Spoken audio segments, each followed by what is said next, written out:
Good morning बच्चों, स्वागत है आप सभी का हमारे क्लास में। आज हम लोग कक्षा 7 अध्याय 2 पिता के नाम प्रश्नों के सॉल्व करेंगे। यानी कि अध्याय 2 के जो प्रश्न दिया है उसको हम लोग देखेंगे। सबसे पहले देखते हैं हम लोग मौखिक प्रश्न।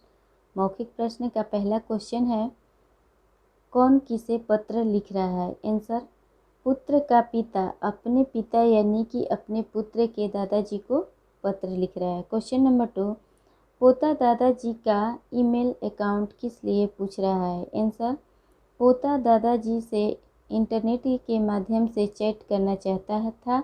वह उन्हें ईमेल भेजना चाहता था, इसलिए अपने दादाजी से ईमेल अकाउंट पूछ रहा था। यहाँ पे पोता की जगह पे गलत हो गया है, तो यहाँ आप लोग अपने से सुधार लीजिएगा। क्वेश्चन नंबर 3, पोते को किसमें डिफ़िकल्टी महसूस होती थी? आंसर, पोते को हिंदी संख्याएं 79 और 89 समझने और याद रखने में डिफ़िकल्टी होती थी। यानी कि 79 और 89 हमको लग रहा है कि सभी बच्चे को यहाँ समझने में दिक्कत होती है। 39 हो गया, 49 हो गया, 69 हो गया, ये सब जो वर्ड मतलब कि गिनती वाली जो संख्याएँ हैं, आप लोग को थोड़ा सा समझने में और याद करने में कठिनाई होती है। जैसे 79 दिया है, यानी 79 यानी कि क्या होगा 79 और 89 मतलब 89। अब हम लोग देखते हैं क्वेश्चन नंबर 4, लेखक के लिए उसके पिता उत्साह और उल्लास का कारण कैसे बने? आंसर, पिता ने उसे वे सभी संस्कार दिए जो उसके विकास में सहयोगी बने। साथ ही पिता ने उसकी सभी बाल सुलभ क्रीड़ाओं में उसका साथ दिया। उसे अपनी इच्छा अनुसार खेलने कूदने की स्वतंत्रता दी। देखिए यहाँ पे लेखक कितने अपने बच्चे को मतलब अच्छा संस्कार दिए, जैसे इच्छा अनुसार खेलने को भी उनकी स्वतंत्रता दी। तो सभी माता पिता को चाहिए कि बच्चों को पढ़ाई के साथ साथ खेलना भी ज़रूरी है, इसलिए खेलना चाहिए। अब देखते हैं हम लोग कॉम्प्रिहेंशन यानी कि अर्थ ग्रहण संबंधी प्रश्न जो लिखित है, और यहाँ पे आपका पैसेज दिया हुआ है और इस पैसेज से चुन करके क्वेश्चन के आंसर देना है। तो देखिए पहला क्वेश्चन है, कौन किसे किसके पास छोड़ गया?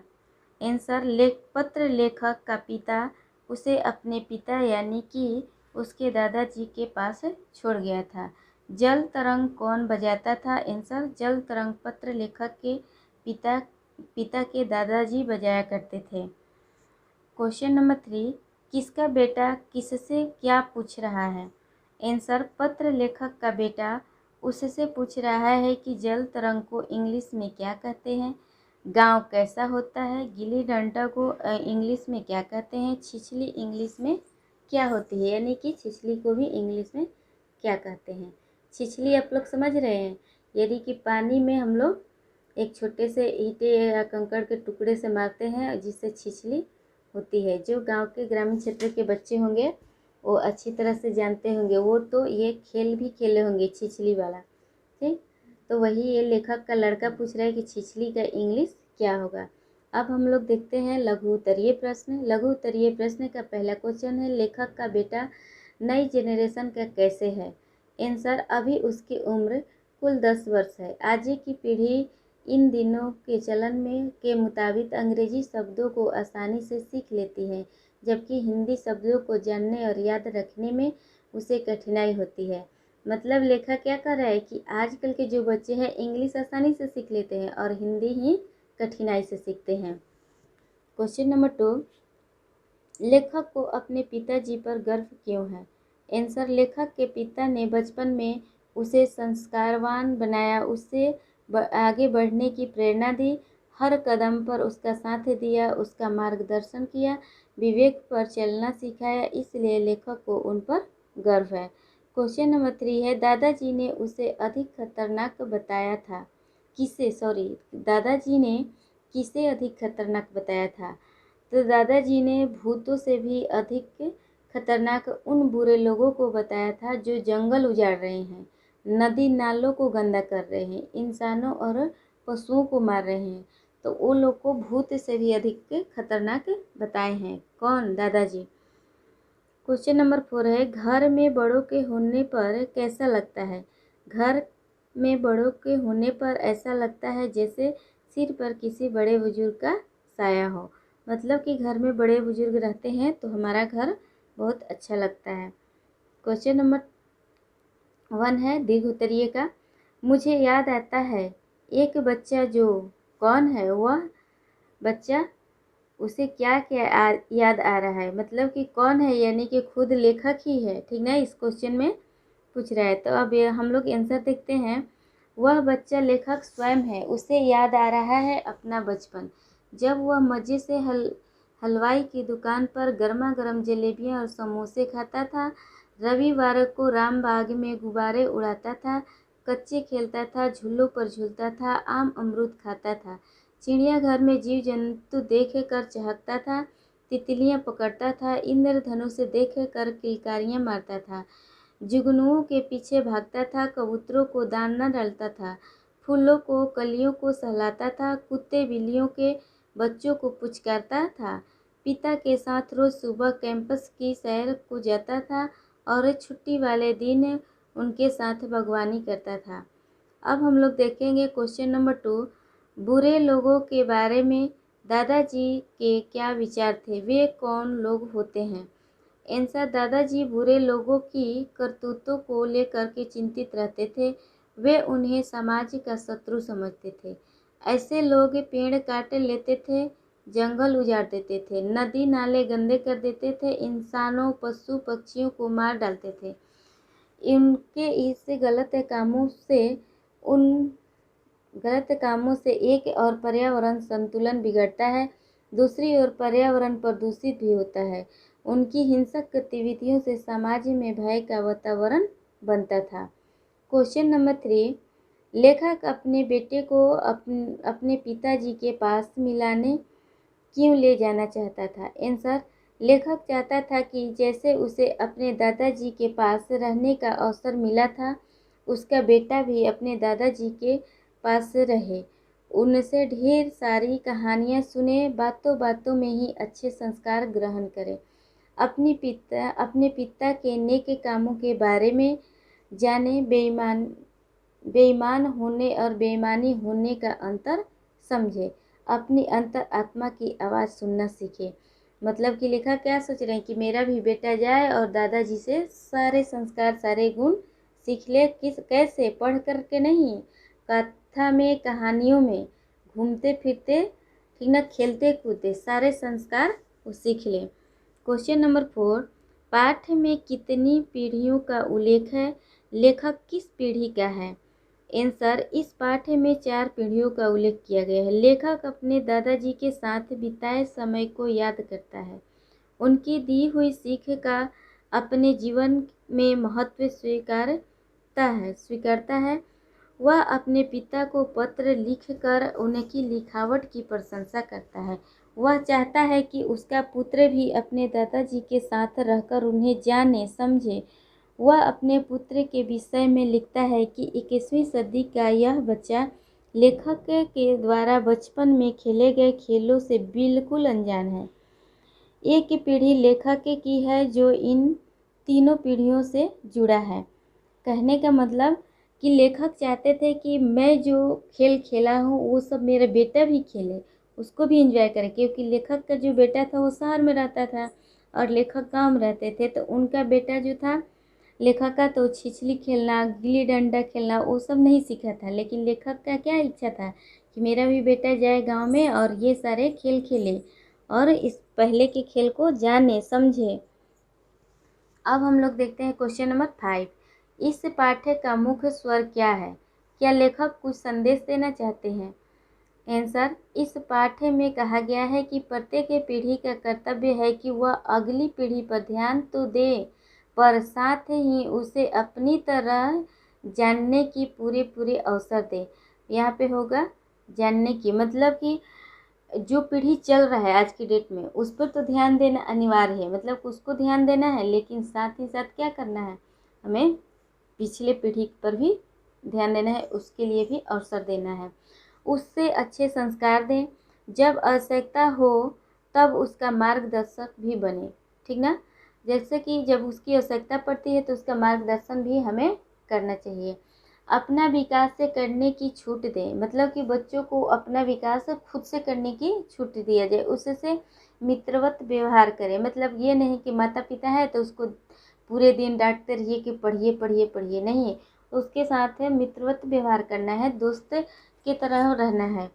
इसी के साथ लेखक इस कहानी के माध्यम से यह संदेश देना चाहते हैं कि हर हर मतलब की पीढ़ी को, यहाँ पीढ़ी लिखा गया है, ठीक ना, हर पीढ़ी की अपनी अलग सामाजिक स्थितियाँ होती है, अपने अपने समय के अलग अलग चलन हो सकते हैं, मैं अलग अलग चलन हो सकते हैं, इसीलिए कभी भी किसी पर अपना मान्यताएं अथवा चलन न थोपे। हाँ, यह ध्यान अवश्य रखें कि हमारी अगली पीढ़ी कहाँ गुमराह न हो जाए, ठीक है। मतलब कि किसी को किसी पे अपनी मान्यता नहीं थोपनी चाहिए। जैसे कि आप किसी एक देवता की पूजा करें, हम लोग जानते हैं कि भगवान एक है, लेकिन सबके घर में अलग अलग भगवान, मतलब कि अलग अलग भगवान के अलग अलग नामों से पूजा किया जाता है।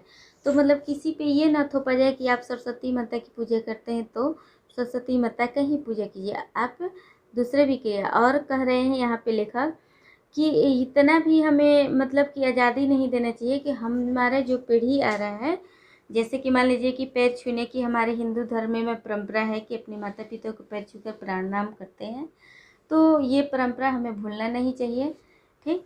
तो वही कह रहे हैं कि कहीं कहीं जब हमारा पीढ़ी गुमराह हो रहा है तो वहाँ पे भी हमें ध्यान देना चाहिए। क्वेश्चन नंबर 6 है, ऐसा क्यों कहा गया? क, मैं चाहता हूँ कि वह इन सबका भी आनंद ले, उसका बचपन अधूरा न रहे।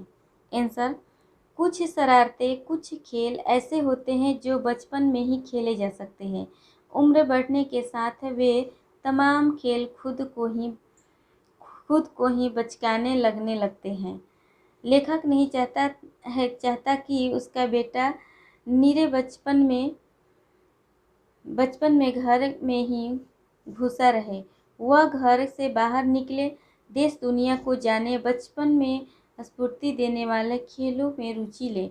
मतलब कहने का लेखक का है कि वो लेखक नहीं चाहता था कि मेरा बेटा जो है मतलब पीछे वो वाला खेल ना खेले। वो मतलब कुछ ऐसे खेल होते हैं, जैसे मान लीजिए गिल्ली डंडा खेलना, जब हम बचपनावस्था में रहते हैं, बचपन में तभी खेलने में मज़ा आता है। उसके बाद तो बड़े होने के बाद लगता है क्या ये सब क्या खेल खेलना है, ठीक ना।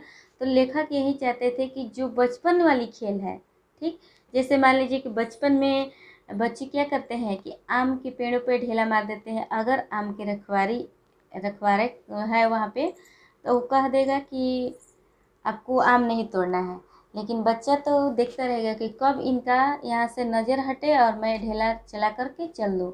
तो ये शरारतें जो है बच्चा बचपन अवस्था में ही करते हैं, यानी कि मतलब कि छोटे छोटे रहते हैं तभी, ये नहीं कि बड़े होने के बाद। अब हम लोग देखते हैं खा, बुरे लोगों को नहीं, बुराई को मारना बेटा। आंसर है, बुरे लोगों को मारना हिंसा करना है, जबकि बुराई को मारना उन्हें सुधारना है। कोई भी व्यक्ति यदि मर जाता है तो वह समाप्त हो जाता है, जबकि उसके भीतर की बुराई को समाप्त कर देने से वह नेक आदमी बनकर भविष्य में सामाजिक के काम आ सकता है। अब कह रहे हैं यहाँ पे लेखक समझा रहे हैं कि हमें बुरे व्यक्ति को नहीं मारना है, उसके अंदर जो बुराई है उसको मारना है। तो उसको कैसे मारेंगे आप? डंडा से मारेंगे नहीं ना, तो वहाँ पे कैसे करेंगे आप? बुराई को मारना है, यानी कि उनको ऐसा ज्ञान देना, ऐसे सिखाना है। जैसे मान लीजिए कि कोई चोरी कर रहा है, कोई व्यक्ति चोर है, चोरी कर रहा है, तो उस व्यक्ति को मारने से समस्या का सलूशन नहीं होगा। क्या करेंगे, चोर जो चोरी कर रहा है उसको हमें ऐसे बताना है, ऐसे सिखाना है कि आप चोरी छोड़ दीजिए। अगर वह चोरी छोड़ देता है तो सोचिए कि उसके अंदर से बुराई को हम मिटा दिए, यानी कि बुराई को मार दिए। तो वही इस आंसर में लेखक बता रहे हैं इस में कि हमें बुरे व्यक्ति को नहीं मारना है, हमें किसको मारना है? उसके अंदर छुपी बुराई को मारना है। क्वेश्चन नंबर ग, आप साथ होते हैं तो लगता है जैसे सिर पर किसी बड़े बुजुर्ग का साया है। आंसर, घर परिवार में अथवा किसी कक्षा या दल में जब हमें यह पता चलता है कि हम सबसे बड़े हैं तो स्वाभाविक रूप से हम में एक जिम्मेदारी की भावना आती है। हम कोई भी कदम उठाने से पहले यह सोचने लगते हैं कि इसका औरों पर क्या असर पड़ेगा। इससे विपरीत जब हमें यह पता होता है कि हमसे कहीं अधिक उम्र में या अधिक अनुभवी लोग हमारे बीच हैं, तब हमारे व्यवहार में निश्चिंतता का भाव रहता है। हम किसी काम को करने से पहले अधिक सोच विचार नहीं करते। हमें यह भरोसा होता है कि यदि हमसे कोई गलती हुई तो हमसे अधिक उम्र वाले या अनुभव वाले साथी हमें वोट ही न देंगे। ठीक, इसमें कह रहे हैं लेखक कि हमें जब भी हम कहीं भी रहते हैं, विद्यालय में रहे या घर परिवार में रहे, मान लीजिए कि आप अपने ही विद्यालय में हैं, तो यहाँ पे जो बड़े बुजुर्ग यानी कि आपके चेयरमैन प्रिंसिपल, ठीक, तो वो आपसे बड़े हैं, तो वो क्या करते हैं, उनके ऊपर जिम्मेवारी रहती है कि बच्चों को क्या किया जाए, बच्चे को कैसे सिखाया जाए, कैसे पढ़ाया जाए, कैसे उसको खिलाया जाए, तो उनके ऊपर जिम्मेवारी है। और वो क्या सोचते हैं कि सारे बच्चे समान रूप से सीखें, ये नहीं कि जो बच्चा पढ़ने में कमज़ोर हो तो उसको छोड़ दिया जाए।